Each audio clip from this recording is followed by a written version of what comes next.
I have a request for today's generation कि अगर आपके पेरेंट्स, आपके माँ बाप आपको कोई सलाह दें तो आप सिर्फ 2-3 शब्द कह दिया करो। आपके सिर्फ 2-3 शब्द, ठीक है पापा या मम्मा, कहना ही उनको फिर से जवान कर देते हैं। जितनी भी डिस्कशंस हुई हैं एनीवेयर, इंटरव्यूज़ हुई हैं, मैंने हमेशा ही एम्फोसिस किया है कि जो बच्चे हैं ना, जो पेरेंट्स को ना बेसिकली उनको बेसिक नेसेसिटीज़ ही देनी चाहिए एट देयर ग्रोइंग एज। जब वो स्कूलिंग कर रहे हैं, कॉलेज में हैं, लग्जरी उनके लिए रखो, मैं ये नहीं कहता नहीं दो, लेकिन वंस दे सेटल तब आप उनको लग्जरी चीज़ दे सकते हैं, क्योंकि फिर ना उनको आदत पड़ जाती है। पहले पुराने ज़माने में देखो ना, जब भी राजे महाराजे थे अपने बच्चों को गुरुओं के पास गुरुकुल में भेज देते, वो रीज़न क्या था कि उनको एक्चुअल लाइफ का जो एक्सपीरियंस हो कि स्ट्रगल क्या होता है, लाइफ कैसे जीते हैं, हर एक चीज़ उनको अगर मिल जाएगी तो वो स्ट्रांग नहीं बनेंगे, उनको एक्सपीरियंस लाइफ का नहीं होगा।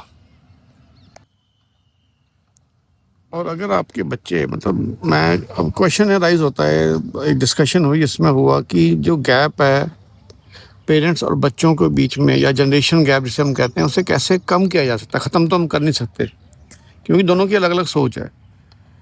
बच्चों को ये समझना चाहिए कि जो पेरेंट्स टिकनेस कर रहे हैं, जो पेरेंट्स उनको समझा रहे हैं, उनकी बेहतरी के लिए है।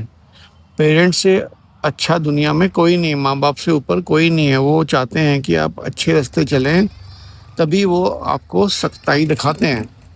और पेरेंट्स का ये फ़र्ज बनता है कि बच्चों के लेवल पे जाके भी वो सोचें कि बच्चों का थॉट प्रोसेस क्या है और उनको प्यार से समझाएं। हर एक बच्चा अलग अलग होता है, हर एक लेवल है, कोई एवरेज है, कोई आउटस्टैंडिंग है, तो हम सबसे कंपेयर नहीं कर सकते। और हम बच्चों को कभी किसी दूसरे के साथ कंपेयर ना करें, क्योंकि बच्चा वो अपना ही लेवल का है, उस वैसा ही पैदा हुआ है। अब देखो, हर कोई सचिन तेंदुलकर तो बन नहीं सकता। कुछ बॉर्न भी क्वालिटीज़ होती हैं, क्योंकि आप देखो ना, एक ट्रेनिंग के बगैर ही बहुत तेज़ दौड़ता है और एक से दौड़ा नहीं आता। तो इनहेरेंट क्वालिटीज़ हैं, उनको हम छेड़ नहीं सकते। तो बच्चे में इनहेरेंट क्वालिटीज़ हैं, उनको हम ग्रूम कर सकते हैं। लेट अस से समबडी इज एट 60%, तो उसको मैं 80% तक ले जा सकता हूँ। अगर मैं बोलूँ कि जो 95 98 लेके आया, तो वो पॉसिबल नहीं है। तो रियल फैक्ट्स को हम डिस्कस करें और रियल फैक्ट्स पे हम चलें, ताकि बच्चों को भी अंडरस्टैंडिंग हो सके, बच्चों से हमारी अंडरस्टैंडिंग हो सके। एक बड़ी इंपॉर्टेंट चीज़ है जो जिसे हम कहते हैं संगत, फ्रेंड सर्कल। जैसी संगत में आप रहते हो वैसे ही आपका एक इमेज बन जाती है।